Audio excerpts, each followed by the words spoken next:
capítulo 19 de 1 Reis. Um livro fantástico, uma história maravilhosa, através da qual vamos pensar no seguinte tema: a saga de Elias, a demonstração do amor de Deus. A saga de Elias, uma maravilhosa demonstração do amor de Deus. A saga de Elias, uma demonstração maravilhosa do amor de Deus. A história de Elias é a história de todos nós e de cada um de nós. Você vai perceber que nessa saga do profeta Elias, Deus revelou o seu amor a este homem, através de algumas etapas, através de algumas fases estas que também passamos em nossa vida. Inevitavelmente você passará por todas essas fases. Quero te dizer que, independente da sua vontade, você viverá essas fases. São fases que vêm sobre nós como uma ordenança divina. Elas podem não acontecer na mesma ordem que aconteceram com Elias, mas que acontecem na vida dos filhos de Deus, acontecem. Milton Schwantz, comentando acerca da vida de Elias, diz que ele viveu no século IX a.C., num período em que havia uma decadência moral e espiritual em Israel, sobretudo no Reino do Norte. E Elias então começou a profetizar nesse contexto, denunciando o rei Acabe e sua esposa Jezabel, e mostrando o pecado das lideranças de sua época. Jezabel, conhecida como filha de Baal, levantou um altar em todos os outeiros de Israel. Um altar a Baal, aos Baalins, aos seus deuses, aos deuses pagãos. O povo havia se tornado idólatra na sua maioria. Mas além disso, esse governo do rei Acabe oprimia os pobres. Tentava tirar o pouco daqueles que não tinham praticamente nada. Acabe foi visitar Nabote, que tinha apenas uma vinha, e tentou tirar a vinha desse homem. Aliás, assim o fez. E Elias então foi levantado por Deus, nesse contexto, num contexto de corrupção, num contexto de idolatria, num contexto de opressão aos menos favorecidos. E a partir do momento em que Deus startou o seu chamado na vida de Elias, ele foi inserido num processo, que eu chamo aqui de saga, um drama que teve um final glorioso, celestial, assim como é a nossa vida. Não sei se você sabe disso, mas o teu final será glorioso. Não sei se você acredita nisso, mas o teu futuro já está preparado. E no fim, querido, é glória, é vitória. As três fases pelas quais Deus revelou, ou através das quais Deus revelou o seu amor a Elias, estão muito bem demonstradas na história desse homem, sobretudo aqui no capítulo de número 19 de 1 Reis. E a primeira fase eu denomino de chamado e carismas. A Bíblia diz, e na verdade o capítulo 17 já inicia falando do chamado de Elias. Um homem que vem de Gileade para denunciar as atrocidades do rei Acabe. E Deus revelou o seu chamado a Elias nessa primeira fase vivida por esse homem, de uma forma extraordinária, com algumas características muito próprias. E é assim também que Deus revela o seu chamado a nós. Em primeiro lugar, o chamado de Deus é autossuficiente. Ele não depende de mim nem de você. Não depende do teu não ou do teu sim. Deus nos chama simplesmente assim. O Deus soberano sabe como converter o nosso coração. Se respondemos de um modo afirmativo, positivo ao seu chamado, é porque Ele inclinou o nosso coração para isso. Deus não olha para as nossas dificuldades e limitações, para qual berço ou de qual berço viemos, para a realidade da nossa família.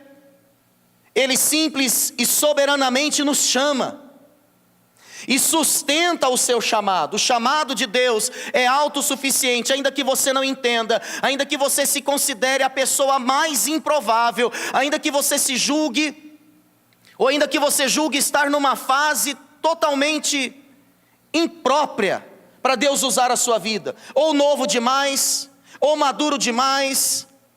Deus garante a eficácia do seu chamado.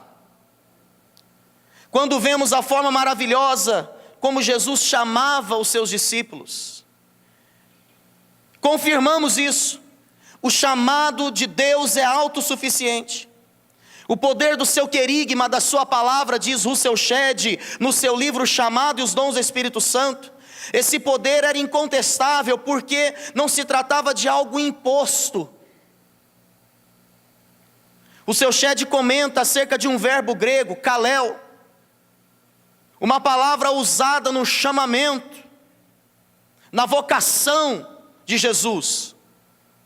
E diz que essa palavra, ela tinha um tom convidativo. Uma palavra que remetia aos ouvintes a um contexto de sentirem-se privilegiados.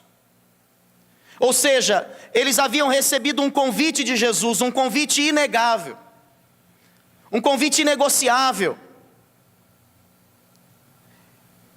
O chamado, ele é muito mais poderoso quando ele acontece a partir de uma consciência de que fomos favorecidos com o convite.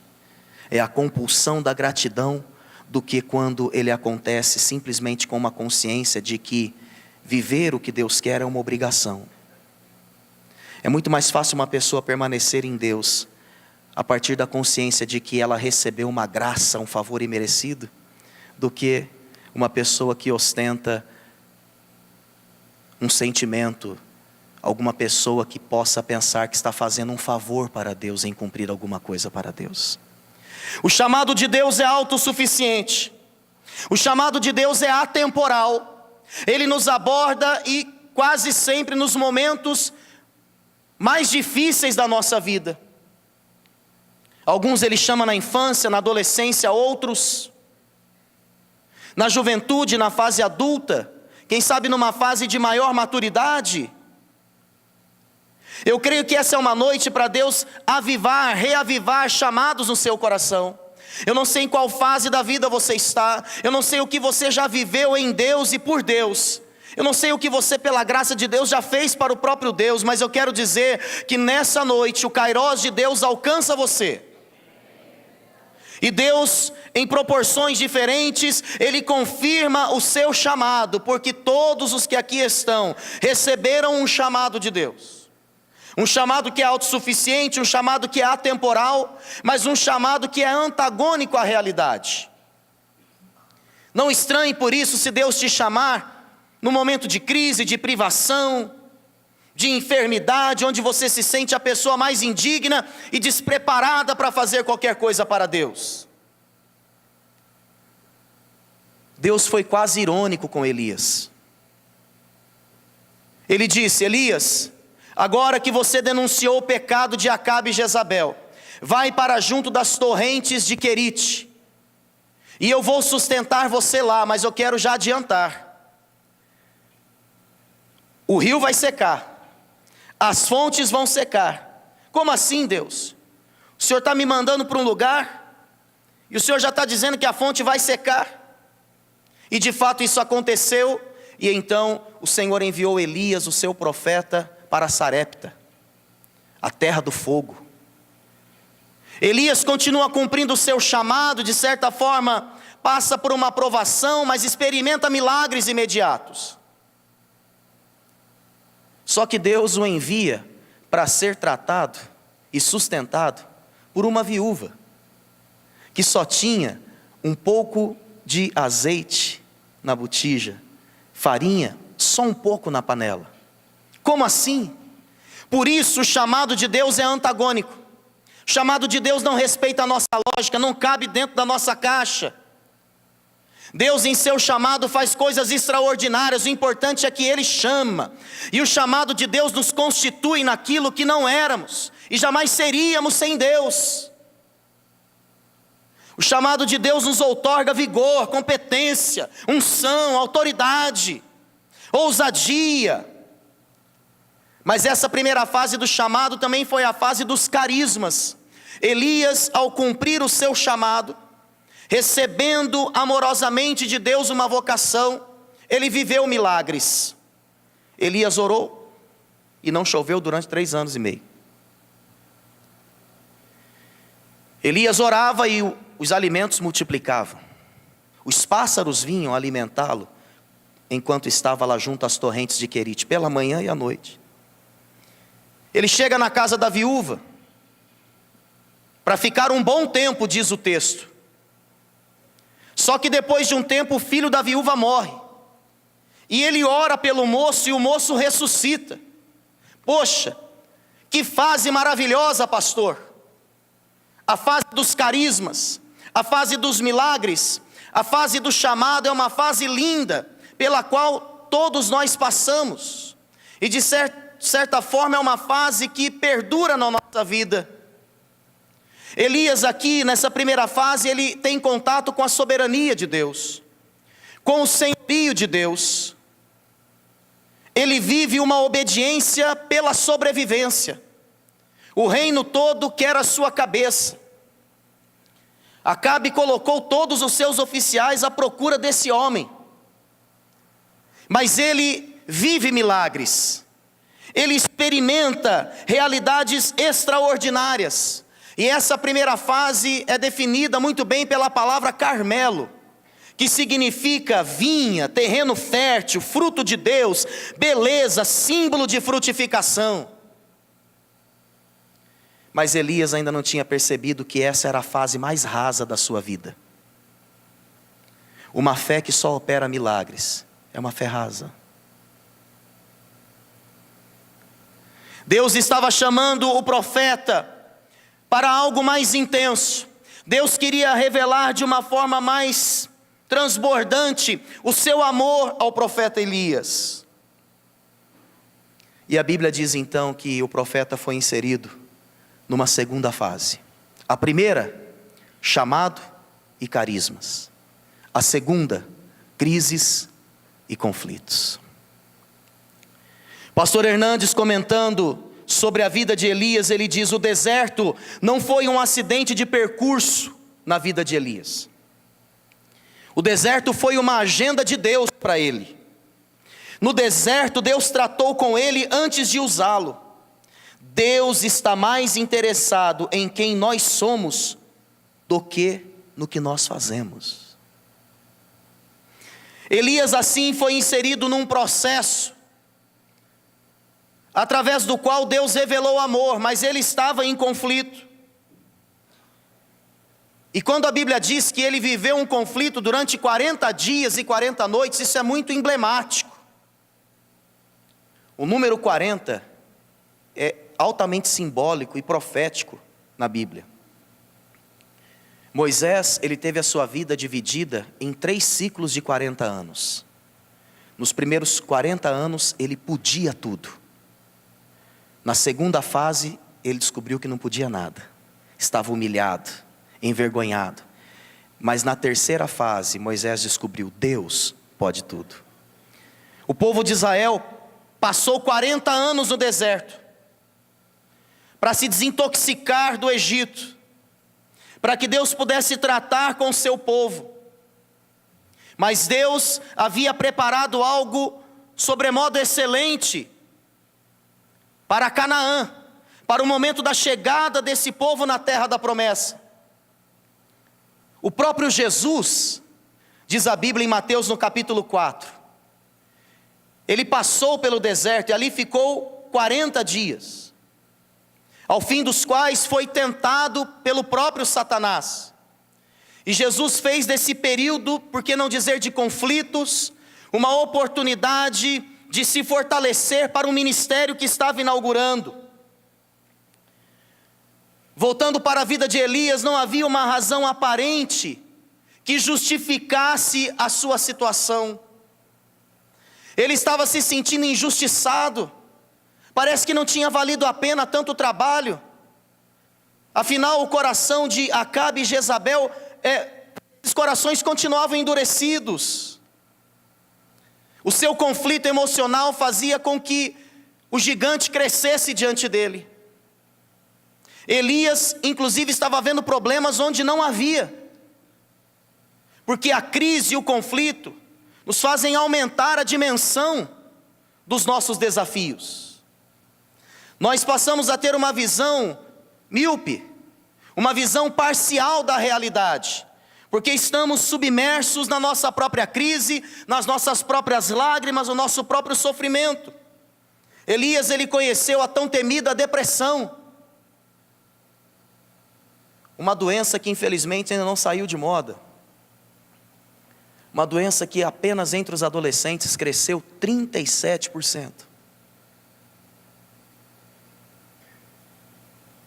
Uma doença que aumentou o índice de suicídio em 200% nessa mesma faixa etária. Elias, ele tem todos os sintomas da depressão. Elias, ele se sente fracassado, ele está sozinho, ele está fraco fisicamente, ele está correndo o risco de morte. Ele vive os piores sentimentos de um homem: a angústia, a depressão, o medo, a solidão, a injustiça. E ele não consegue perceber os sinais da provisão de Deus. Poxa, um zimbro, uma árvore frondosa de uma boa sombra num deserto. Aí já começou o milagre. Ele dorme, quando ele acorda, está lá um pão quente, foi assado sobre pedras em brasa, um pouco de água. Elias não está percebendo, porque quando nós estamos em conflito, nós temos uma facilidade muito grande para idealizar a morte, para pensar no fim, para colocar um ponto final. E infelizmente muitas são as pessoas da nossa geração, adolescentes, mas também adultos, que não só estão dizendo basta, estão dando um basta. Estão se precipitando contra as suas próprias vidas. Ah, se soubessem que tudo passa. Ah, se soubessem que a pior fase, aleluia por isso, a pior fase da nossa vida também passa. Querido, se Deus te fez parar subitamente, procure entender que há algo maravilhoso te esperando. Se você de repente tem chorado as mesmas lágrimas de Elias, descanse o teu coração nesse Deus que sabe exatamente o que fazer com você, e Ele está te guiando de uma forma tão soberana.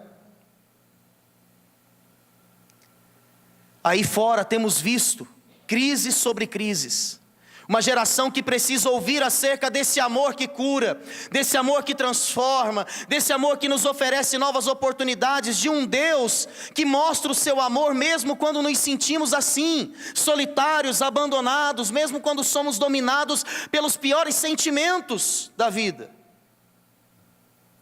Se você entrou aqui hoje nessa segunda fase, saiba que o amor de Deus te abraça. Saiba que há um propósito, você não vai ficar nessa fase, mas é necessário passar por essa fase. E por fim, Elias foi inserido numa terceira e última fase da sua vida. Uma fase igualmente maravilhosa. Uma fase na qual Elias experimentou a comunhão íntima com o Espírito Santo. O texto diz que esse homem, que estava perdido no deserto, e o texto afirma claramente, ele saiu de Berseba, andando errante. Mas deixa eu te falar uma coisa, quanto mais a gente tenta fugir de Deus, olha aqui para mim, Quanto mais a gente tenta fugir de Deus, mais a gente se aproxima dele. Sabe essa fase na qual você se julga totalmente perdido? Perdeu o fio da meada? Não sabe nem por onde começar? É exatamente nessa fase que você está mais vulnerável e suscetível ao governo de Deus na sua vida. E aí a hora que você menos espera, onde você está? Você não está perdido, você chegou exatamente num espaço para desfrutar uma intimidade preciosa com Deus, o monte de Deus, o Horebe. Não foi por acaso que Elias saiu do Carmelo e chegou em Horebe. O Elias do Carmelo conhecia o favor da mão de Deus, mas agora o Elias no Horebe está ganhando uma profundidade em Deus. Estar em Horebe, estar nessa região, estar nesse monte, é estar conectado novamente com a essência do povo de Israel. Foi ali que tudo começou. Moisés foi chamado no monte Horebe, ali ele viu a sarça ardendo e não se consumia diante dele. Estar no Horebe é relembrar a ocasião em que Deus entregou para Moisés os 10 mandamentos. Mas pastor, 10 mandamentos foi no Sinai, mas o Sinai fazia parte do grande Horebe, praticamente a mesma localidade.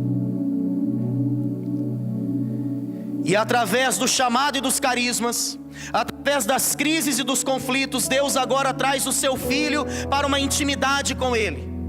Deixa eu falar para você, pode não ser um alvo pessoal seu, intimidade com Deus, mas é o alvo de Deus para você. E Ele não vai descansar enquanto você não se aproximar do Horebe. Você pode estar muito feliz na fase bonita da sua vida, no Carmelo, mas não é só isso que Deus tem para você. Essa é a fase mais rasa. Deus quer profundidade. Deus não se contenta, aliás, eu acho que é muito chato para Deus que alguém o conheça apenas por aquilo que Ele faz. É por isso que Ele nos atrai com as suas cordas de amor. É por isso que Ele nos atrai para Ele mesmo e usa os vales da nossa vida, aleluia. Quando Satanás olha para nós e diz: agora acabou, agora é o fim, aí Deus diz: não, agora é o começo, é agora que essa pessoa está ficando boa, é agora que essa pessoa está entrando no prumo, está chegando no nível que eu quero para a vida dela, aleluia. Louvado seja Deus. E é exatamente isso que Ele está fazendo com você. É exatamente dessa forma que Deus trata a nossa vida. No Horebe, e só no Horebe, a gente conhece o coração de Deus.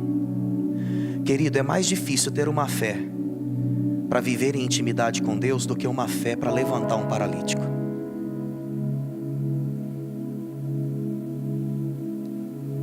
A fé do Horebe é a fé da intimidade, onde Deus não se revela na tempestade, no vento, no fogo, no terremoto. Horebe é o lugar de perceber Deus no silêncio, recostar no peito do Pai e ouvir as batidas do seu coração. É aí que a gente começa a ficar bom aos olhos de Deus. É aí que a vida começa a ganhar plenitude. Não é no Carmelo, é no Horebe. Esse processo foi tão intenso na vida de Elias, que diz o capítulo 2 do segundo livro de Reis, que Elias foi elevado aos céus. A sua comunhão se tornou tão plena, e assim será conosco, porque um dia chegará a nossa vez, quando Deus também nos elevará, para a comunhão ser plena, total. Eu quero encerrar essa palavra lendo esse pensamento do Malcolm Smith, no livro Esgotamento Espiritual. Assim diz: enquanto o profeta fervia em furor e amargura, Deus permaneceu em silêncio e em seu amor, esperando que Elias chegasse ao lugar onde estaria pronto para ouvir o que ele tinha para dizer. A onipotência de Deus fará com que uma pessoa reconheça que Ele existe, mas não descreve o coração de Deus. A experiência do Carmelo demonstra a futilidade de Baal, porém não transforma os corações de Jezabel e de Acabe. Agora Elias se vê prostrado, precisando não do poder de Deus, mas do seu amor e de sua graça. É o que você e eu precisamos, queridos. Deus está te trazendo para o Horebe, você crê nisso?